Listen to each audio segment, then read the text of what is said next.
Hello everyone, welcome to the lecture 15th of cost and estimation. Today we will discuss on the topic of estimate of single room load bearing structure by individual wall method और separate wall method और long wall and short wall method. आपको ये मालूम होना चाहिए कि individual wall method का नाम है, एक और जो उसका मेथड का नाम है वो है separate wall method, एक और है long wall and short wall method. Okay, last time हम सब कुछ ये ऑलरेडी डिस्कस कर चुके हैं कि आपको मेजरमेंट सेंटर टू सेंटर कैसे करना है और आपको फर्स्ट मेथड जो है इंडिविजुअल वॉल मेथड उसका यूज आपको कैसे करना है और सेकंड मेथड जो है सेंटर लाइन मेथड उसका यूज आपको कैसे करना है. ओके, ये आप पहले ही आप पढ़ चुके हो लेक्चर 14 में. लेक्चर 15 में मैं एक और एक्सरसाइज आपके सामने लेके आ रहा हूँ सिंगल रूम बिल्डिंग का. ओके, इसमें ध्यान दीजिए क्वेश्चन कैसा आपके पास आएगा. A plan represent the plan of superstructure wall of a single room building of 5 metre by 4 metre and section represent the cross section of the walls with foundation. Estimate the quantities of first है earth work in excavation in foundation. आपको excavation calculate करना है foundation का जो portion होगा ground level से नीचे, इसकी बात कर रहे हैं.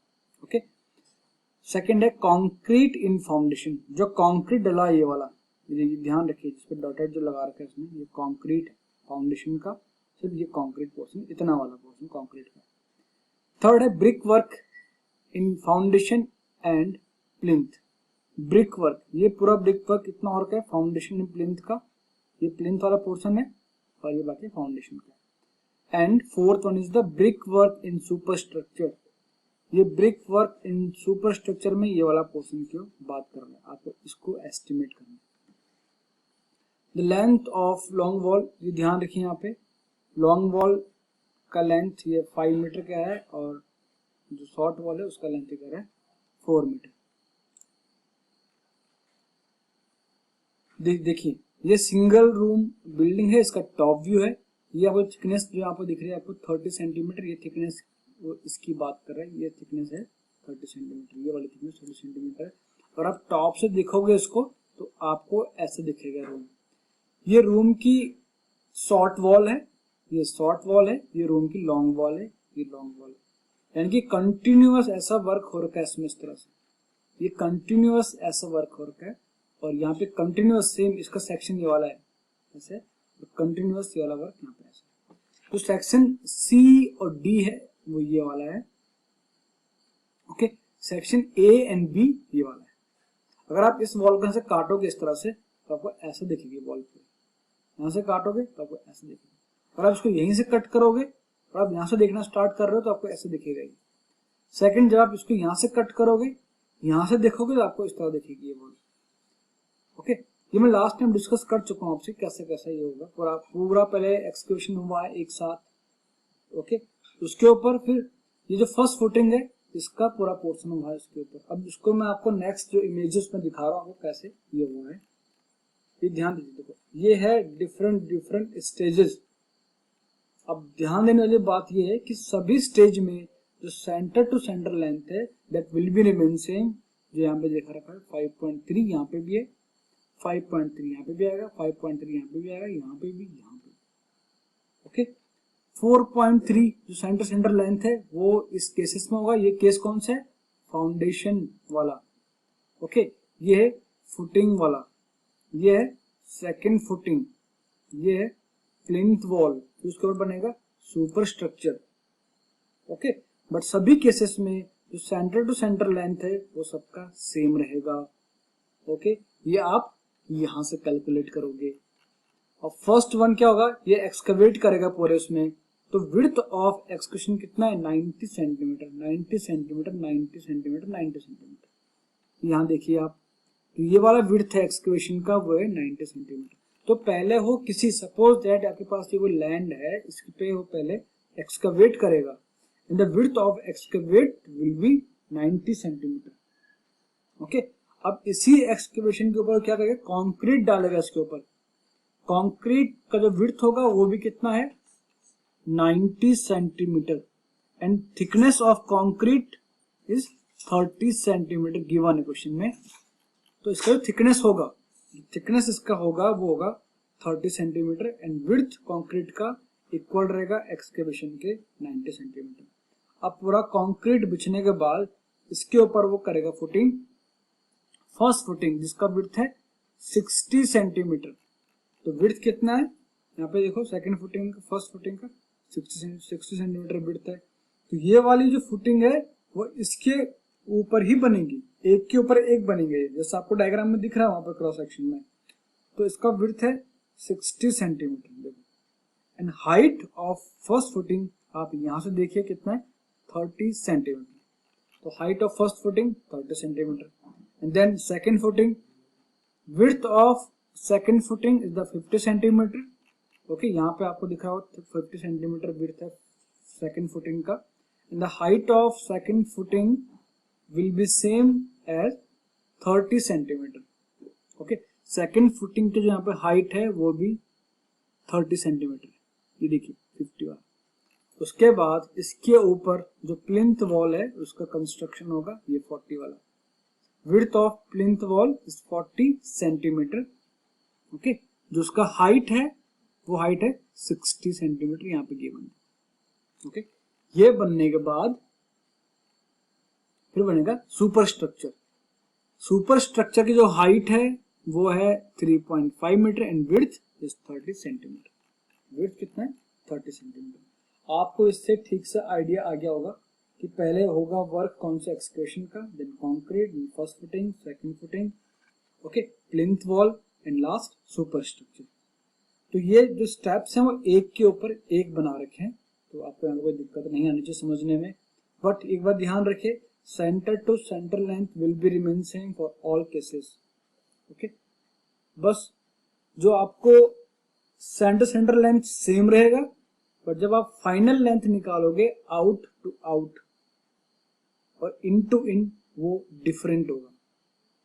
ध्यान रखिए बात को, centre length will be remain same but the final length of out to out and in to in वो डिपेंड करेगा वर्क पे कि आप किस स्टेप्स के लिए काम कर रहे हो, तो उसके अकॉर्डिंग लेंथ में वेरिएशन आएगा, फाइनल लेंथ में वेरिएशन आएगा।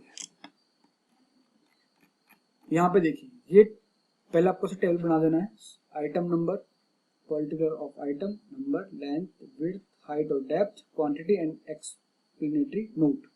आपको पहले ऐसा बना देने हैं, ऐसा कॉलम बना लोगे आप लोग, ये लिखोगे कॉलम की हेडिंग लिखोगे। The first one is the earth work in excavation in foundation. Long wall कितनी है, 2, 1 एंड 2, यहाँ पे देख लो 1 एंड 2, लॉन्ग वॉल 2 है एंड 2 शॉर्ट वॉल है। 2 long wall 2 short wall, length 6.2 कैसे आया, 5.3 तो आपको मालूम है सेंटर लेंथ है, 5.3 कैसे आएगा, ये 5 है पूरा। ओके, सेंटर लेंथ आप इस प्लान से कैलकुलेट करोगे, यहाँ आपको इजी पड़ेगा। 5 टोटल लेंथ है रूम का। ओके, 0.15 इसका half, 0.15 and 0.15 in other side, 0.15 is this side and 0.15 other side. तो total centre to centre length कितना हुआ, 0.15 प्लस 5 प्लस 0.15 तो 5.3। इसके लिए कितना होगा, 4 टोटल विड्थ है, इसके सेंटर से इसके सेंटर तक 0.15 प्लस 4 प्लस 0.15 तो 4.3। यहाँ पे देखिए 5.3 centre length, 4.3 centre to centre length. अब क्या करना आपको, आप जो एक्टिविटी कर रहे हो उसका विड्थ चेक करिए। आप कर रहे हो excavation and the width of excavation is 90 centimetre, तो आप लॉन्ग में डायरेक्ट 90 ऐड कर दो, 0.90 मीटर ऐड कर दो, लेंथ आएगी 6.2। ये हो गया आउट टू आउट। अब वैसे ही आप शॉर्ट में क्या करो, 4.3 में आप उतना ही माइनस करो जितना आपने लॉन्ग में ऐड किया था। लॉन्ग में आपने ऐड किया 0.90, शॉर्ट में आप माइनस करो 0.90, तो लेंथ आएगा 3.4। ये आ गया इनटू इन। बस आपको यही कैलकुलेट करना होता है मेन। 6.2 यहाँ लिखो, 3.4 यहाँ लिखो। विड्थ आपको मालूम है, विड्थ ऑफ एक्सकेवेशन 0.9, विड्थ 0.9 है, ये गिवन है क्वेश्चन में। हाइट जो होगा उसका 0.90 है फ्रॉम ग्राउंड लेवल, क्योंकि आप एक्सकेवेशन करोगे ग्राउंड लेवल से। आप डायग्राम में देख सकते हो हाइट है 0.90। देखिए ग्राउंड लेवल तो ये वाला है, ये ग्राउंड लेवल है। ओके, तो 30 + 30 + 30 कितना हो गया 90। तो हाइट कितना और ग्राउंड लेवल से बॉटम में 98.90। तो उसको करेंगे मल्टीप्लाई 2 × 6.2 × 0.9 × 0.9 10.04, 2 × 3.4 × 0.9 × 0.9 5.51। टोटल एक्सक्वेशन की वैल्यू आ गया 15.55 क्यूबिक मीटर। ओके, ऐसे ही करोगे आप कंक्रीट के लिए भी। कंक्रीट का लेंथ कैसे आएगा 6.2, क्योंकि कंक्रीट का विड्थ भी 0.9 है, इसलिए कंक्रीट का लेंथ भी 6.2 आया एंड उसका लॉन्ग शॉर्ट का लेंथ भी 3.4 आया। ऐसा क्यों है? क्योंकि width of concrete and width of excavation is the same. Okay, आप इसको सेम वैसे ही करना आपको। हाइट ऑफ कंक्रीट 3.3 गिवन है, विड्थ 0.9 गिवन है, इसको मल्टीप्लाई करोगे टोटल ऐड करोगे इतना है। ब्रिक वर्क लॉन्ग वॉल के निकालिए पहले आप, लॉन्ग वॉल के निकालिए पहले आप। फर्स्ट फुटिंग लेंथ 5.3 ये सेम रहेगा, मैं पहले डिस्कस कर चुका हूँ, प्लस 0.60 ये फर्स्ट फुटिंग का विड्थ है। आपको विड्थ ऐड करना है, फुल विड्थ कितना गया 5.9, यहाँ लिखे 5.9। सेकंड फुटिंग के लिए इन्होंने पहले सेकंड फुटिंग के लिए भी कर दिया साथ साथ, 5.3 प्लस 0.50, क्योंकि 0.50 सेकंड फुटिंग का विड्थ है, यहाँ पे 5.8 यहाँ लिखिए, नंबर 2 आ गए। प्लिंथ वॉल 5.3 ये रिमेन, ये तो सेम रहेगा, plus 0.40। Okay, width of plinth यहाँ पे लिख दो इसको, इन सबका मल्टीप्लाई कर लो। ओके, ये लॉन्ग के लिए हो गया, अब करिए शॉर्ट के लिए। फर्स्ट फुटिंग 4.3 आपने जितना ऐड किया था यहाँ पे लॉन्ग में उतने आप यहाँ पे माइनस करो 0.60, यहाँ पे लिख लो उसको वैल्यू 3.7 आ गया। सेकंड फुटिंग 4.3 ये तो पूरा सेम रहेगा सबके लिए, बस सेकंड फुटिंग का विड्थ कितना हो गया 0.50, आपने 0.5 ऐड किया था, यहाँ 0.5 माइनस करोगे, यहाँ पे लिख लो। ओके, प्लिंथ वॉल लेंथ कितना 4.3 will be remain same, minus 0.40 क्योंकि प्लिंथ वॉल का विड्थ 0.4 है, आपने यहाँ ऐड किया था, यहाँ इसको माइनस करो। लॉन्ग में जितना आप ऐड करोगे शॉर्ट में आपको उतना ही माइनस करना है, तो उसका वैल्यू यहाँ पे लिखो। इनसे जो वैल्यू कैलकुलेट होके आएगी वो सिर्फ लेंथ की वैल्यू कैलकुलेट होके आएगी, बाकी आपको विड्थ और हाइट आपको डायग्राम में देख के यहाँ पे फिल करने हैं, और इन सब का मल्टीप्लाई करना है, इन नंबर्स का मल्टीप्लाई भी करना है, और यहाँ पे लिखोगे टोटल करोगे, यहाँ आ गया 10.95 cubic metre. Okay, brick work in foundation. बात करूंगा brick work in super structure, long wall short wall, long wall 2 है, शॉर्ट वॉल 2 है। 5.3 4.3 इज द सेम, ये सेम रहेगा हर जगह। अब ध्यान दीजिए, फर्स्ट जो ब्रिक वर्क है उसका थिकनेस कितना है 0.3, तो 0.3 यहाँ पे ऐड करिए, कितना गया 5.6 यहाँ लिखिए।